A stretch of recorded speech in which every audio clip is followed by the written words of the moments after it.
ফ্যাসিবাদ পরবর্তীকালে হচ্ছে এটা দ্বিতীয় ঈদুল ফিতর। তো সেই জায়গা থেকে আমাদের জন্য একটা স্বস্তির জায়গা, প্রথম জায়গা যে ফ্যাসিবাদ মুক্ত একটা দেশে আমরা ঈদের আনন্দ উদযাপন করতে পারছি। এবং আমাদের যে ঈদের মধ্যেও যে যে সামাজিক সম্প্রীতি, ঐক্য, রাজনীতিক সৌহার্দ্য, এই সংস্কৃতিও বাংলাদেশ থেকে কিন্তু হারিয়ে গিয়েছিল, যেটা ফ্যাসিবাদ পরবর্তী সময় আবার কিন্তু এসেছে। অ্যাটলিস্ট ঈদের দিন দলমত নির্বিশেষে সবাই একসাথে আমরা নামাজ পড়তেছি, সবাই একসাথে আমরা শুভেচ্ছা বিনিময় করতেছি। তো এইটা আমাদের রাজনৈতিক সংস্কৃতির জন্য একটা অতি ইতিবাচক দিক। আমরা এই গত এক মাসের সরকারের পারফরমেন্সকে আসলে খুব বেশি মূল্যায়ন আমরা করব না, কারণ এক মাস আসলে যথেষ্ট সময় নয় এই একটা সরকারকে মূল্যায়ন করার জন্য, বোঝার জন্য। এই সরকারের গতিবিধিকে আরও পর্যবেক্ষণ করতে হবে। একটা তো আমাদের হতাশার জায়গা আছে যে সংবিধান সংস্কার পরিষদ সেটা হয়নি, যেটা এই নির্বাচনের পরে প্রথমে শুরুতে এটা হওয়ার কথা ছিল, শপথ নেওয়ার কথা ছিল। তো সেই জায়গা থেকে তো আমাদের সেই সমালোচনা আছে, সেই হতাশা আছে। এছাড়া সরকারের জায়গা থেকে সরকার যে কমিটমেন্টগুলো করেছিল ইস্তেহারে, ফ্যামিলি কার্ড থেকে শুরু করে, সেই জায়গায় সরকার দ্রুততার সাথে তৎপর চেষ্টা করেছে। ঈদে আমরা মানুষের একটা ভোগান্তি দেখেছি বাড়ি ফেরাকে নিয়ে, এবং মানুষ মারাও গিয়েছে। এটা আমাদের জন্য দুঃখজনক। তবে এটা আমাদের সবসময় এই এই এই একটা ভোগান্তি হয়, যেটা অন্তর্বর্তী সরকারের সময়ে কিছুটা কম ছিল, এবার মনে হয়েছে কিছুটা বেশি। তবে সেটার জন্য আমরা সরকারকে যে খুব দোষ দিব, কারণ সরকার মাত্র এসেছে। আমরা আশা করব যে সামনে আবার মানুষ বাড়ির থেকে ফেরত আসবে ঢাকা শহরে, ঈদুল আজহায় আবার বাড়ি যাবে। এই মানুষের যাতে ভোগান্তিটা না হয় এই ঈদকে কেন্দ্র করে।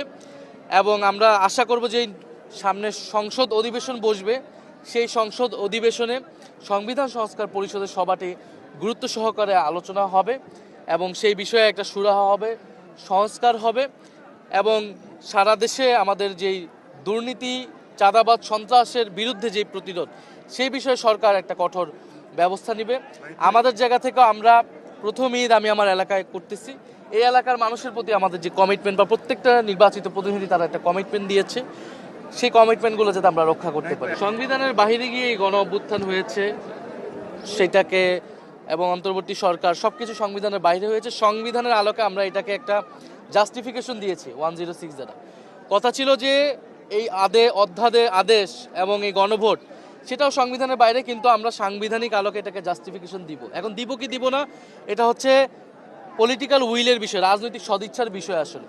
তো ঈদের দিন আমরা আসলে নেগেটিভ কথা বলতে চাই না। আজকে আমরা শুভেচ্ছা দিতে চাই সবাইকে। আমরা সবার প্রতি সেই মোবারকবাদটা জানাতে চাই। আমরা আশা করব এই বিষয়গুলো নিয়ে আমরা ঈদের পরে, আমরা ঈদ তো আজকে চলে গেলে এরপরে সংসদ হবে, বাহিরে আমাদের কর্মসূচি থাকবে, সেখানে আমরা কথা বলবো, আলোচনা করব। আজকে আমাদের জন্য শুভেচ্ছা সবার জন্য। কি কোনো আন্দোলনের সম্ভাবনা আছে? চাপ সৃষ্টি করবেন কিনা বিরোধী দল হিসেবে? বিরোধী দলের দায়িত্বই হচ্ছে সরকারের প্রতি চাপে রাখা সরকারকে, এবং জনগণের প্রতি যেই দায়িত্বগুলো সেগুলো যাতে সরকার ঠিকভাবে করে। বলে আমরা তো মনে করি যে সংবিধান সংস্কার পরিষদ সংস্কার এগুলো হচ্ছে কমিটমেন্ট ছিল, তো অবশ্যই সেটার জন্য আমরা সংসদে এবং সংসদের বাইরে সর্বাত্মক চাপ আমরা তৈরি করব আমাদের জায়গা থেকে। আমরা তো কোনো উত্তপ্ত পরিবেশ চাই না, আমরা তো চাই সবাই মিলেমিশে, আমরা নির্বাচন করেছি সবাই মিলেমিশে আমরা সবকিছু বাস্তবায়ন করব। তবে পরিবর্তিত রাজনৈতিক পরিস্থিতি সরকারের উপরে নির্ভর করবে আসলে তারা কি চায়। তো সেই অনুযায়ী আসলে বিরোধী দল মুভ করবে। সরকার যদি সংবিধান সংস্কার পরিষদ সহ দাবিগুলো মেনে নেয়, তাহলে তো আমরা এই সরকারকে সর্বাত্মকভাবে সহযোগিতাই করব। সহজেই আসলে বাস্তবায়নের দিকে যাওয়ার কথা ছিল, কিন্তু এটা হচ্ছে না কেন? মানে অন্য কোনো সমস্যা, মানে এটা রাজনৈতিক সদিচ্ছাই নাকি অন্য কোনো কারণ আছে? এটা প্রথমত রাজনৈতিক সদিচ্ছা, দ্বিতীয়ত এই সরকার দল যেহেতু 2/3 তারা পেয়ে গেছে, তারা মনে করছে। আর বাংলাদেশে একটা রোগ আছে যে ক্ষমতায় গেলে মানুষ আসলে পুরনো সব কিছু ভুলে যায়, কমিটমেন্ট ভুলে যায়, এবং তার মতো করে করতে চায়। আমরা এর আগেও দেখেছি এগুলা। ফলে এই সরকারের ভিতরে সেই প্রবণতা থাকতে পারে, কিন্তু আমরা আশা করব তারা সেই প্রবণতা থেকে বের হয়ে আসবে। তো গণতন্ত্রের সংকটই হলো। জি, গণতন্ত্রের সংকট হলে মানুষ গণতন্ত্রের জন্য আবারও লড়াই করবে।